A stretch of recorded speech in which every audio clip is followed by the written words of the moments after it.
Art martial indonésien, le pencak silat se compose d'un arsenal technique très complet et réellement dévastateur.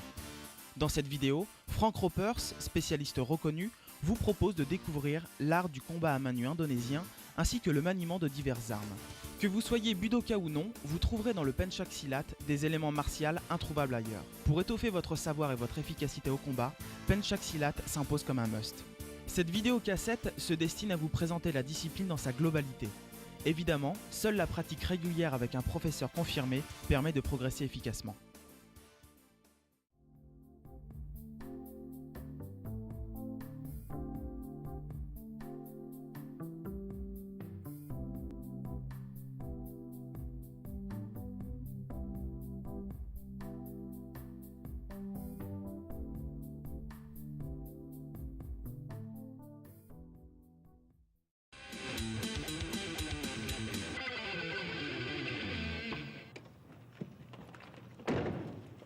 Le pencak silat s'adapte à tous les contextes et là l'objectif à atteindre est de réussir à se sortir d'une situation de danger par des techniques simples et réalistes.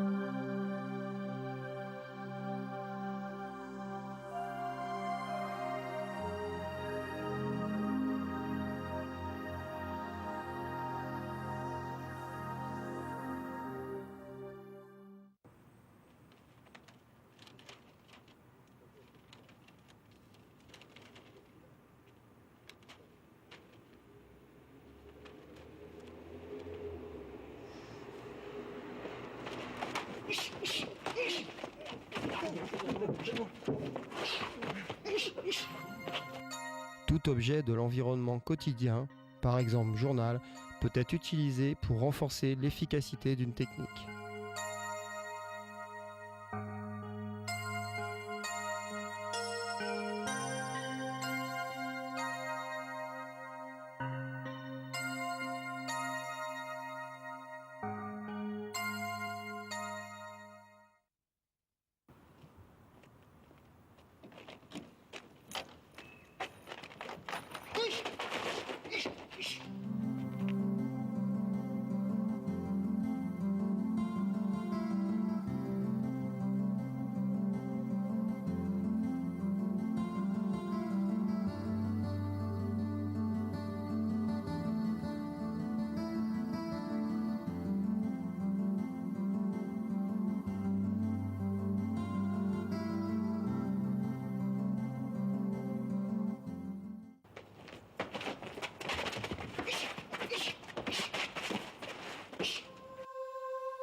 Par un travail de frappe porté à froid sur les différentes parties du corps, on prépare ce dernier à absorber des coups pouvant être reçus dans un conflit.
Voici un lankar.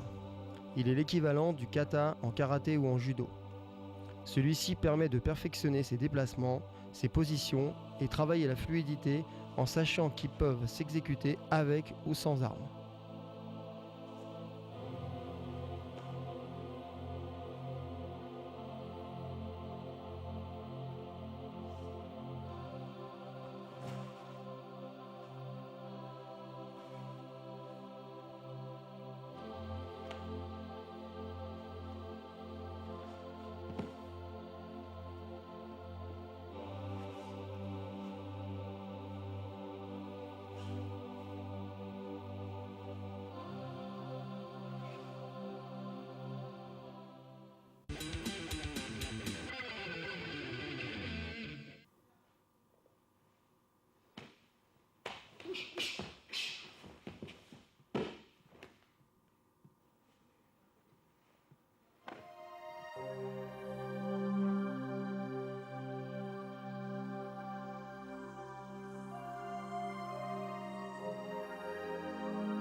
Cette technique ancestrale était destinée à briser les vertèbres cervicales.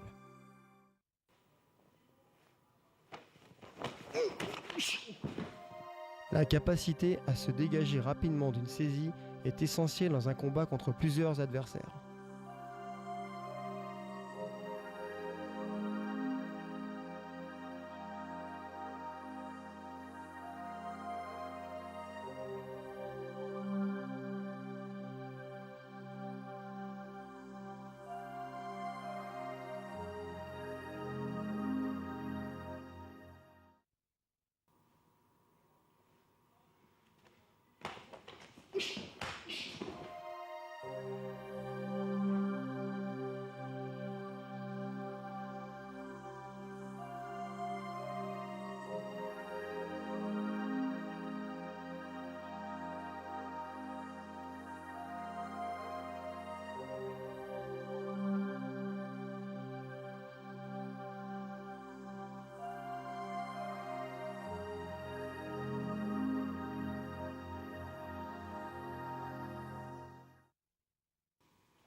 Le danger de cette saisie est la frappe qui suit, donc la riposte doit être immédiate.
Contre un coup de poing de boxe anglaise, nous devons esquiver à l'extérieur de l'attaque.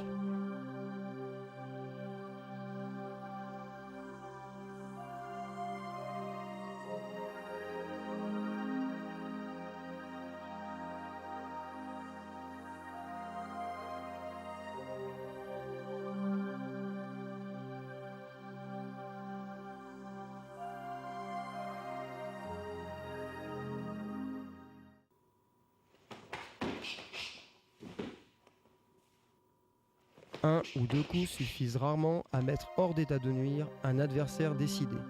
Par conséquent, pour des raisons de sécurité, nous devons effectuer des frappes en rafale.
Dans le plus pur style du penchak silat, cette technique est en fait une classique du genre.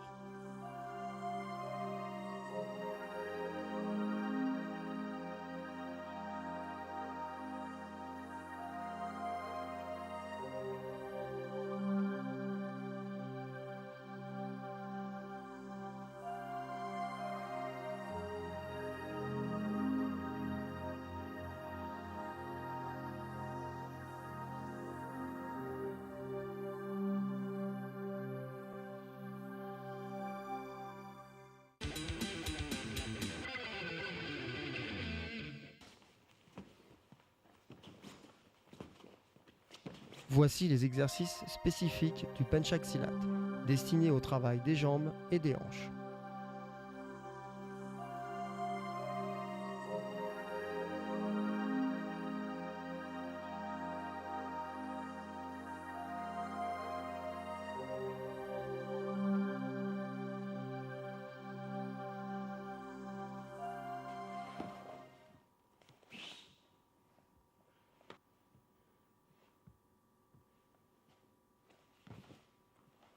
Voici une technique de cobra sauté spécifique au penchak silat.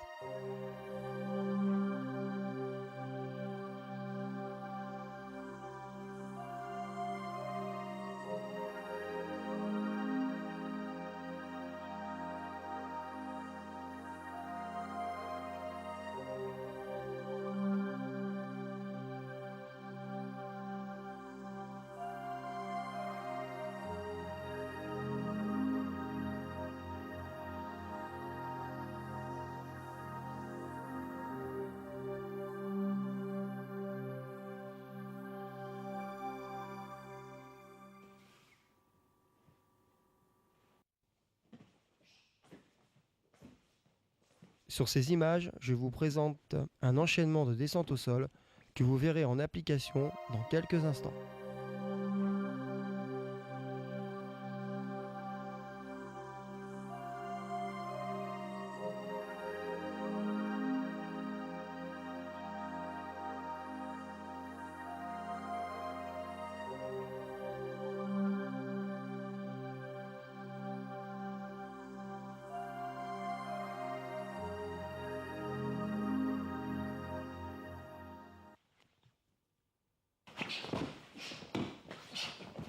Sur ces images, nous démontrons que le fait d'être au sol n'est pas forcément un handicap et qu'il est parfois difficile pour l'adversaire de frapper celui-ci.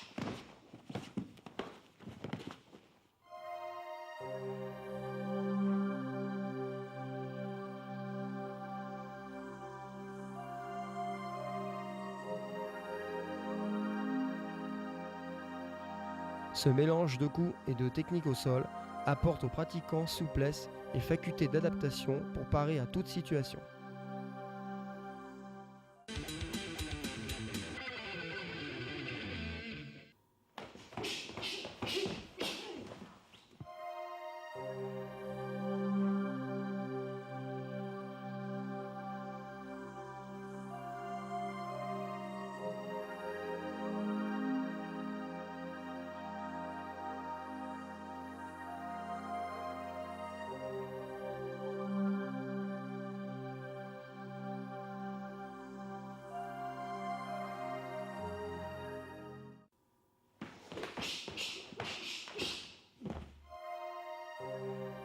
Pour devenir efficace, le travail avec partenaire doit s'effectuer dans le respect de l'autre et avec maîtrise.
Le travail au sol est important en penchak. Le but de celui-ci est d'attirer l'adversaire pour mieux le terrasser.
Dans un premier temps, si cela est possible, évitez l'affrontement.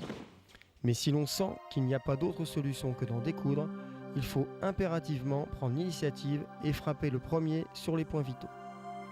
Le but est de mettre hors d'état de nuire le plus rapidement possible.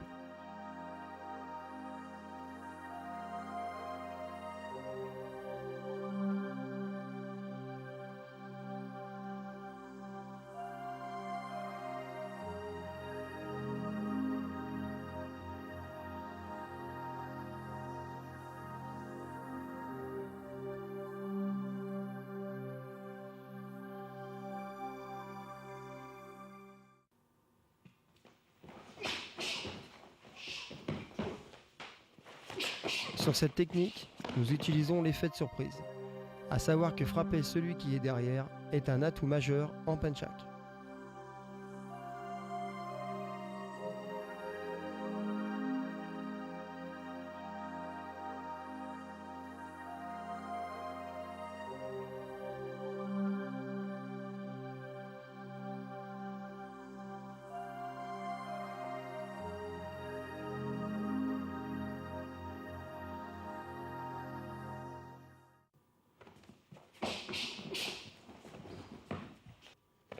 Parfois, nous utilisons, comme ici, un adversaire comme bouclier.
Face à une arme, les déplacements et le timing sont primordiaux.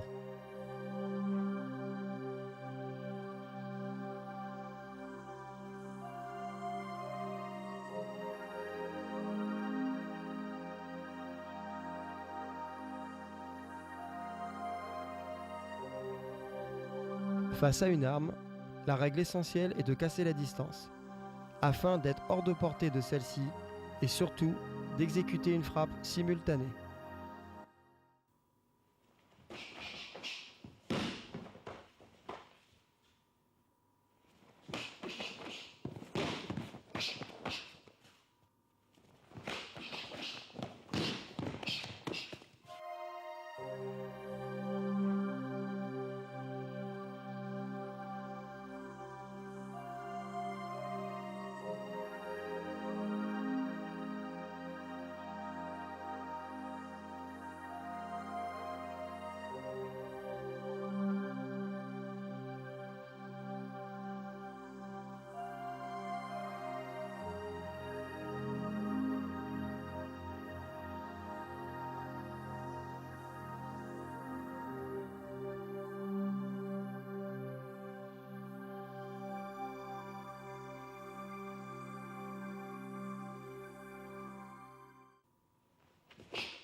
Toutes ces techniques doivent être exécutées avec un couteau fictif. Voici à présent une démonstration de maniement de couteau. Notez la difficulté pour mon partenaire de saisir la main armée.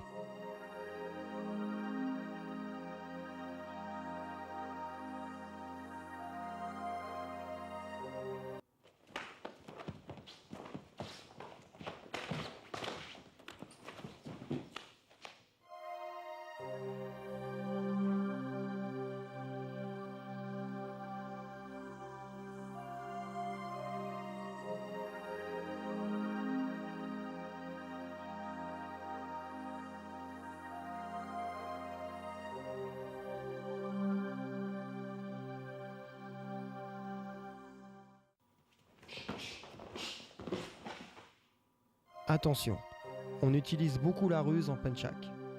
N'oubliez jamais qu'une personne apparemment désarmée peut cacher une arme.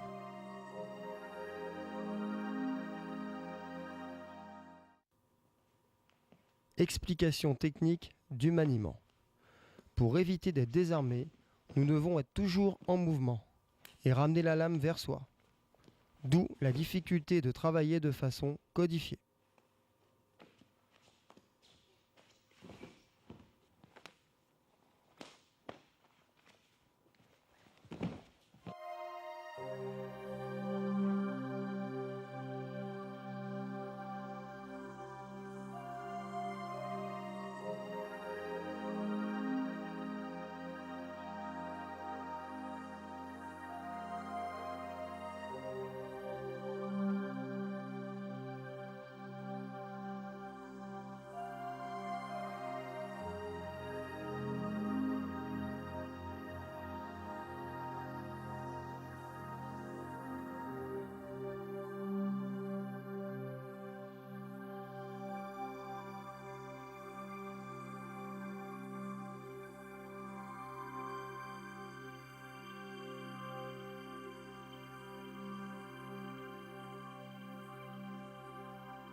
Enfin, je considère que lorsqu'on maîtrise l'attaque au couteau, on est mieux préparé pour le désarmer et surtout, j'insiste, permet de rester lucide en fonction de ses capacités.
Voilà.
Ici, je vous démontre une technique de contre sur un blocage traditionnel.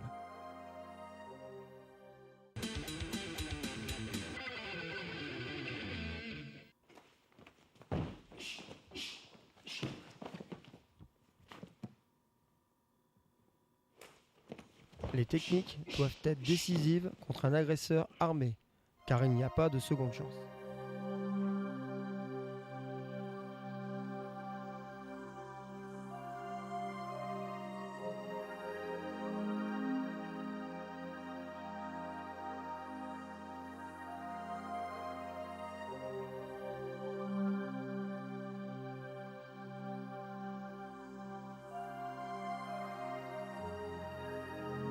Ici, je retourne le couteau de l'agresseur contre lui-même, en saisissant le poignet armé.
Le fait de frapper avant la sortie du couteau est un travail particulier du penchak, car nous connaissons la difficulté à désarmer un adversaire qui manie le couteau.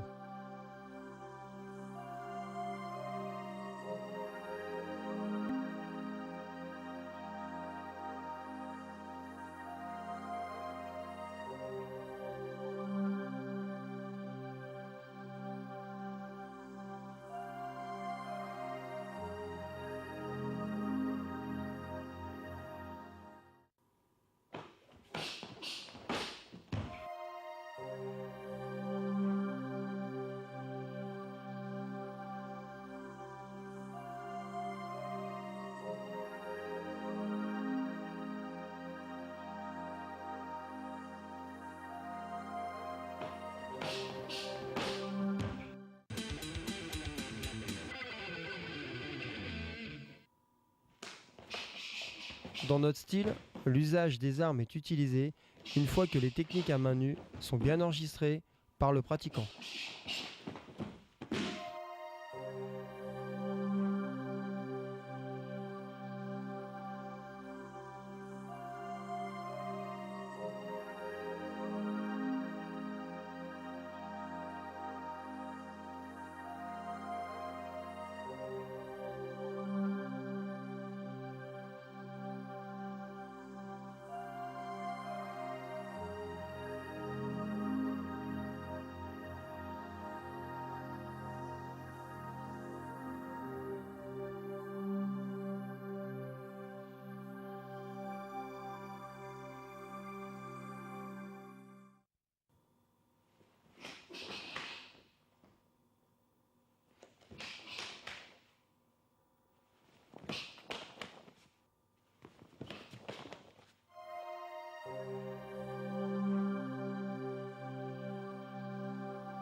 Maintenant, je vais vous présenter des exercices respiratoires traditionnels destinés à renforcer les muscles, les tendons ainsi que les articulations.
Si l'efficacité absolue demeure l'une des spécificités de la discipline, le pratiquant de Penchak Silat recherche d'abord et avant tout son épanouissement personnel et contribue par conséquent à la promotion de valeurs telles que la solidarité, la rigueur ou la maîtrise.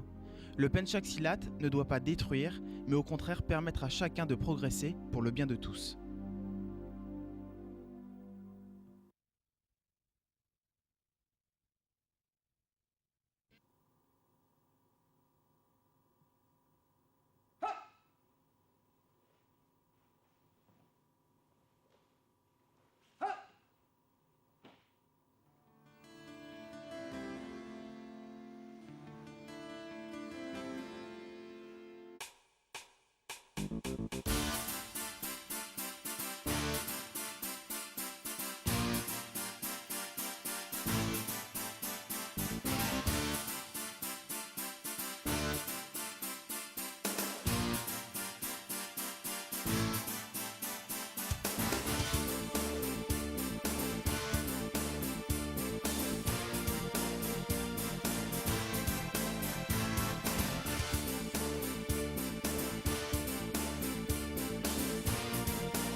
C'est bon, attention. C'est bon, attention, attention. Attention là. Calme.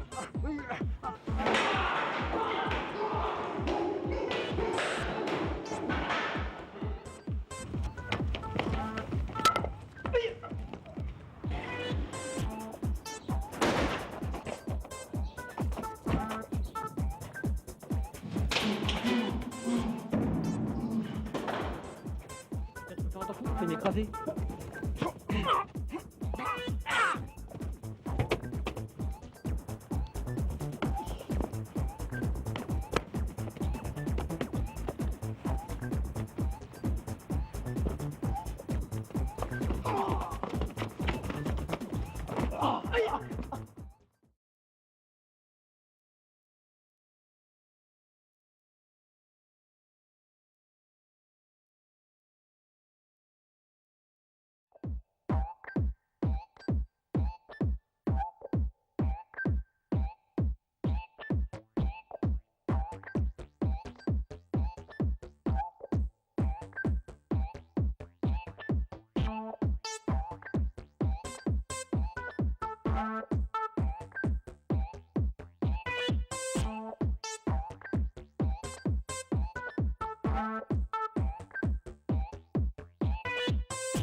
Donc, je suis Franck Ropers, j'ai 39 ans, je suis professeur de Penchak Silat, ceinture noire deuxième dan. Le style que je pratique est le Setia Titerate. Donc, en traduction, c'est une plante aquatique, donc symbole de beauté et qui est néanmoins mortelle. Donc, mon cursus sportif est le suivant. J'ai pratiqué l'athlétisme de 13 ans à 16 ans au niveau national. Ensuite, je me suis orienté vers les arts martiaux, le Viet Vo Dao. Ensuite, plus les sports de combat, boxe française, boxe thaïlandaise. Ensuite, je suis tombé sur un article paru dans une revue spécialisée dans les arts martiaux qui traitait donc le sujet Penchak Silat. J'ai été séduit donc par l'article. L'auteur était M. Jousso. Je me suis rendu dans sa salle et j'ai été séduit par le pragmatisme des techniques, le réalisme. Et ainsi, donc, j'ai continué avec lui jusqu'à ce jour. En 92, donc, j'étais diplômé de Charles Jousso et de Maître Turpin, donc représentant européen en Penchak Silat. Et ensuite, en 96, j'ai volé mes propres ailes pour monter des sections de Penchak Silat et développer cet art. Et à l'heure actuelle, je suis professeur dans 3 sections différentes.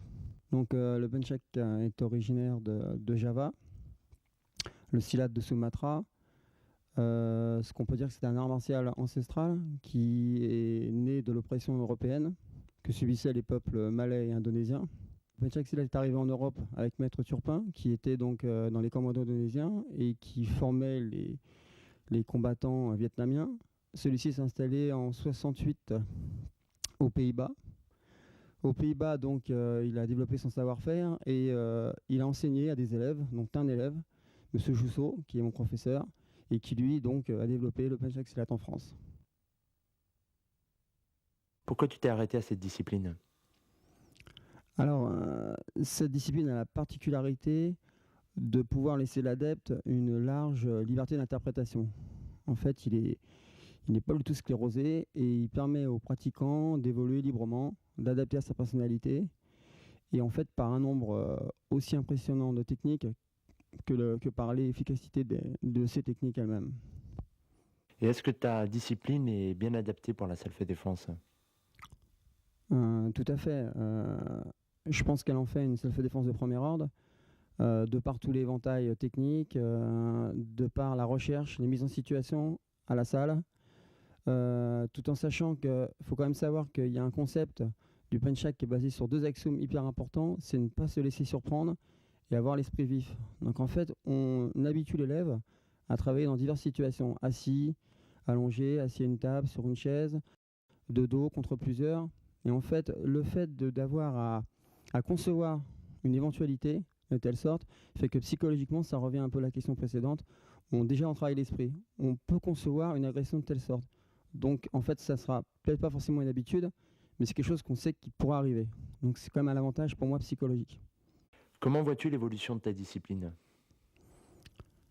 Alors pour l'instant, ce qu'on essaye de faire, c'est la faire connaître par le biais de médias, par le biais de supports écrits, par des démonstrations, par des débats, par des séminaires dernièrement avec Eric Lelanier justement.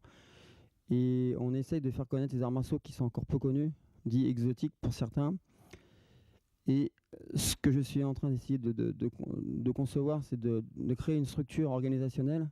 À savoir, tout le monde sait, particulièrement en France, que sans structure pyramidale, on ne peut présenter un dossier concret. Donc en fait, de par une structure, on peut développer cet art, on peut en faire un art très sérieux, où des gens pourraient se situer par rapport à ça, où nous, on pourrait se situer par rapport donc, à un système global. Donc là, en ce moment, c'est développer, faire connaître, et après, je pense, essayer de le proposer en structure organisationnelle. Est-ce qu'il y a un profil type pour pratiquer ta discipline? Non. Dans mes cours, j'ai une section enfants de 5 à 14 ans. Donc bien évidemment, ce ne sont que des lancas, que des formes. Hein. Il n'est pas question de mettre des techniques dangereuses dans les mains de ces jeunes. Ensuite, il y a des cours où sont des adolescents, des hommes, des femmes. Il n'y a pas de profil. Hein. On peut pratiquer le Penchak même en étant une personne âgée. Simplement, il faut l'adapter. En fait, une discipline est constituée de plusieurs modules, self-défense, formes, tels que les lancas, l'équivalent des katas en karaté ou en judo.